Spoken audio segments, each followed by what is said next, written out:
शहर की सरहद से बाहर जहां जमीन आहिस्ता आहिस्ता रेत में बदलने लगती थी, एक पुराना साहिल था। वहां कोई मेला नहीं लगता था, ना सैयाह आते थे।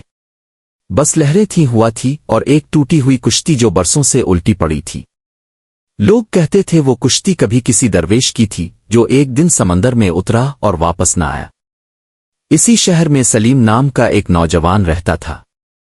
इसके पास सब कुछ था, अच्छी नौकरी, अच्छा घर, दोस्त, इज्जत, मगर दिल के अंदर एक मुसलसल शोर था, जैसे किसी ने इसके सीने में समंदर बंद कर दिया हो। वो हंसता तो था मगर तन्हाई में इसे लगता जैसे वो डूब रहा हो। एक रात वो बेचैनी में चलते चलते इसी साहिल तक आ पहुंचा। चांदनी रेत पर फैली हुई थी और लहरों की आवाज ऐसे आ रही थी जैसे कोई मुसलसल सरगोशी कर रहा हो। वो टूटी कुश्ती के पास जा बैठा। अगर तुम कभी चली थीं तो कहां तक गई थीं? इसने कुश्ती से पूछा। इतना कि वापसी की ख्वाहिश खत्म हो जाए। आवाज पीछे से आई।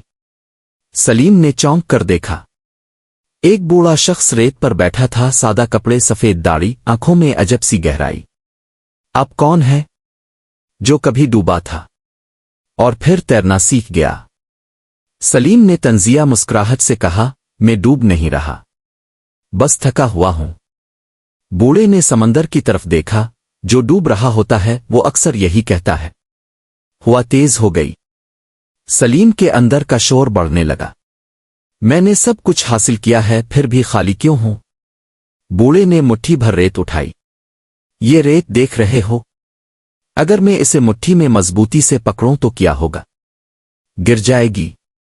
और अगर खुला छोड़ दूं? हाथ में रहेगी।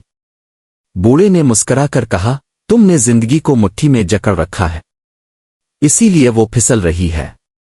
सलीम ने आंखें झुका लें। इसे महसूस हुआ जैसे किसी ने इसके अंदर का राज पढ़ लिया हो। अगले कई दिन वो साहिल आने लगा। बूढ़ा अक्सर वहीं होता। वो दोनों ज्यादा बात नहीं करते थे, मगर जब भी सलीम सवाल करता जवाब सीधा नहीं आता था। वो किसी मिसाल, किसी खामोशी, किसी इशारे में मिलता।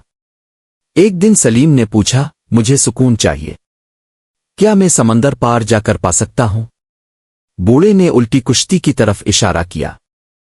इसे सीधा करो, ये तो टूटी हुई है। तुम भी हो। सलीम ने पहली बार हंसी में दर्द महसूस किया। बूढ़े ने कहा, कुश्ती का काम समंदर पार करना है, मगर अगर वो किनारे पर ही पड़ी रहे तो क्या फायदा? तो मैं क्या करूं? पानी में उतरो। मैं तैरना नहीं जानता। कोई भी पहले दिन नहीं जानता। इस रात सलीम देर तक साहिल पर बैठा रहा। इसने महसूस किया कि वो हमेशा महफूज रास्ता चुनता रहा है। कभी खतरा मोल नहीं लिया, कभी दिल की आवाज पर नहीं चला। अगली सुबह वो पानी में उतरा। पहले कदम पर ही डांसेस ने इसे लर्जा दिया। लहरें टकराईं, वो पीछे हटा। बूढ़ा दूर से देख रहा था। आगे बढ़ो, आवाज आई। डूब जाऊंगा। अगर डूबे बगैर तैरना सीख लेते तो सब दरवेश होते। सलीम ने आंखें बंद की और एक कदम और आगे बढ़ाया। पानी कमर तक आ गया। दिल जोर से धड़क रहा था। एक लहर आई, वो लड़खड़ाया और गिर गया। चंद लम्हे इसे लगा सब खत्म हो गया। पानी कानों में, आंखों में, सांस बंद। फिर अचानक इसके हाथ खुद ब खुद हरकत करने लगे। वो सतह पर आ गया, खांसता हुआ मगर जिंदा। बूढ़े ने कहा, देखा, डूबने ने तुम्हें तैरना सिखा दिया। सलीम साहिल पर बैठ गया, सांसें तेज, मगर उसके अंदर एक अजीब सा फख्र था। इसने खौफ का सामना किया था। दिन गुजरते गए। वो रोज पानी में उतरता, रोज थोड़ा और सीखता।